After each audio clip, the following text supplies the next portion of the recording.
I would die for you, yeah, darling, if you want me to. You. Okay, welcome back. First things first, let me just talk about a video I put out last week. I put out a video talking about the whole George Floyd thing, and sadly I have to apologise. Unfortunately, I got sidetracked with some footage I watched of some looters, which were a very small part of the thing. And I also, even though I'm definitely against police racism and brutality against minorities, and I think that the murder of George Floyd, and that's what it was, basically a murder, a very cold-blooded murder, should be first division. They should be burnt alive in an electric chair or something. Unfortunately I used some words which would also been adopted by shit for brains President Donald Trump, and of course that angered quite a few of our African American viewers and subscribers. So I decided, okay, I mean, it's good to have freedom of expression, and if people watch the whole video they'll see that I'm definitely not on the side of the police officers or the racists. But I know a lot of people only watch the first 30 seconds of a video and they saw the pictures of the guy jumping on the car and the man doing this in front of the burning building, and they instantly assume I'm a racist and a hate-filled person. So I decided after a couple of hours to take the video down because I could see it would be doing a lot of collateral damage, and as of now, I've lost about 3 or 4 subscribers, and I could probably lose more as a result of it. So anyone was offended by that video, I apologise. I definitely don't believe anyone is guilty at all. I mean, of doing any of the protesters. I mean, the police officers are guilty of sin, and it's not just George Floyd, it's everyone else. It's Michael Brown, Eric Garner, Tamir Rice, Ahmed Abori, all these people who have been murdered by these racist cops. These cops in America obviously got a damn problem. Most of them seem to be white and bald. They seem to be walking around with guns. I mean, America's gun culture, I'm sorry, America's gun culture needs to bloody change. This gun shit needs to stop. We don't have guns in New Zealand, and if we do, we shut them down very quickly. We're not, I mean, our police here do not go around, choking people to death over trivial offences, basically, and if anyone gets killed by the police here, it's investigated and the media just go over it. So I really sincerely hope, all you Americans, that you guys can just get rid of Donald Trump. He needs to go. He has done so much damage to your country. It's almost irreparable. And I really hope that they can get someone better than striding Biden, because, I mean, the guy's so old, he's senile. I mean, honestly, I know you guys hate socialism. I would have gone for Bernie Sanders and Elizabeth Warren myself. Those two would have been much better rulers. And it's just sad what you guys are going over there. I mean, my heart bleeds for you as well, honestly. I mean, I don't want to see another person die at the hands of senseless police violence. It's stupid, it's sick, and it just shows you how horrible some parts of American society are. You've got this entrenched racism that runs 8 or 9 generations deep, and it's just sick that people are still perpetuating it, that ever since Trump's come to power things got worse. Although this was coming out under Obama. I think having the black president there was really started to bring some of these racists out of the woodwork. And honestly, if looking at the history of America, I would actually say race relations there probably peaked around the 1990s. I think the first thing to go wrong for America was, first of all, the election of George W. Bush and 9/11. 9/11 just changed things overnight. I think that's when the racism and the racist currents really came out. I mean, they've always been there. I mean, I'm not so naive to think that racism started with 9/11, but it's just wrong. This racism, it just divides people, and I think I'm a special case in the fact that even though I have some Maori ancestry and I definitely count as a person of colour, I'm also very light-skinned and I mean, okay, my features aren't that fine, but I mean, they definitely don't sort of label me out as anything other than basically a white person with some rather generous features, And I think, unfortunately, I have unconsciously been on the receiving end of some of this white privilege, and I know this white privilege is real. I mean, people see you got pale skin, they pretty much leave you alone, but if you're dark skinned, another thing I noticed about all these people getting killed by the police is the bulk of them, these are dark skinned people, and also very heavy featured people. But that doesn't mean shit to me, I mean, these are still human being people who have the same rights as everyone else. You should not single someone out just because of who or what they are and what they look like. That is so fucked up. So if anyone was pissed off by that video, I don't blame you, and I apologise. It's gone, so are the Facebook posts, and you'll never see any crap like that from me again. I mean, I've decided that if I want to hold opinions about things, it's best, if they're controversial, best keep them to yourself. And that goes for you guys, John. You guys want to say some shit about this that's going to basically inflame people, don't.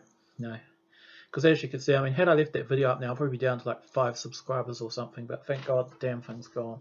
And I want to talk about something much happier. Yesterday was Prince's birthday. Now, unfortunately, this whole George Floyd thing and COVID-19, I feel sometimes now, I'm going to say something else that's really controversial, and it's got nothing to do with race, and that's just, honestly, people, I've got to rant with you. Have you guys forgotten about Prince or something? The amount of Prince content on YouTube is just gone, and And I've even noticed that all the big timers like, you know, Prince's Friend and Nightchild and Mr. Ants, all those people, I've noticed the numbers of people watching their videos have gone downwards. I mean, most of the big channels are only getting like in the low thousands of views, whereas a year ago, a lot of videos were getting into the tens of thousands. And my videos, I mean, haven't really changed. They're still around the 30, 40, 50, 60 mark. And every now and then I do a better video which gets into the low hundreds. But I just feel that as a Prince community, we've got to stay together because I feel things are falling apart. The only good thing about this is the fact that when the prices of all the memorabilia and stuff went up after Prince's death, is now they've definitely retreated back downwards. Like, case in point, I bought this yesterday, this I Would Die For You American 12-inch single. This is beautiful. I've actually played it at the record player at the shop. And it's actually the long, you know, the long version with the Shillery drum solo of the Purple Rain to it. And what I really find weird is the record, this is 12 inches, but they've actually shaped it so it looks like a 7-inch single. And it's really cool. The other thing which I might think this record's quite rare is there's no indication on anywhere what speed the record is. I put it on and it's definitely 45 because I played it on 33 and it was like going, last night I spent another lonely, you know, and it was quite funny, but I just think this is so cool. And the sleeve itself looks a bit like an actual single sleeve, so it's actually quite interesting. I mean, as you can see, it costs $20. Now, had I bought this in 2016, 2017, I probably would have been charged about $50 for it, so that's quite good. I also got this one too. I've been wanting to get this one for an absolute long time. It's important too because it was released on Prince's 33rd birthday. This one's actually in surprisingly good condition. As you can see, there's only a wee bit of scuffing on the cover, you know, but generally the cover's very clean and fresh, as you can see. Not happy with the record shop putting that sticker there, which really annoys me, but I'll try and remove that with acetone or something. The record inside, as you can see, is in absolutely stunning condition. Look at that. So that's what I bought. That's all I could find. The other thing I've seriously been thinking of is buying a new record player to replace the really bad one I've got. However, I'm torn between buying something like a Marley Stir It Up or something a bit better. Like, I'm really seriously thinking of buying a Project Debut. A really nice one with like a preamp, you know, good speakers, everything, just really choice stuff. But I've got the money now, but I really should be saving my money. But it's quite expensive. We're looking at around about $1,200 for the whole setup, but basically what I'm getting is the very best. And I mean, I'm getting basically a proper, you know, turntable. It's got like a diamond head stylus, and it's just, this thing blows you away. But I really want them to try and get me one that's purple to reflect Prince. So that's all I really want to say here. I might be doing some more videos soon. I'm seriously thinking of getting Graffiti Bridge underway because already by now, June 1990, 30 years ago, Prince was going on to the nude tour. So I might even do a video about the nude tour because one of my best videos was definitely the Love Sexy tour. And even though the nude tour wasn't as iconic, it still was an important tour. He was still selling, you know, to sold out venues in Europe.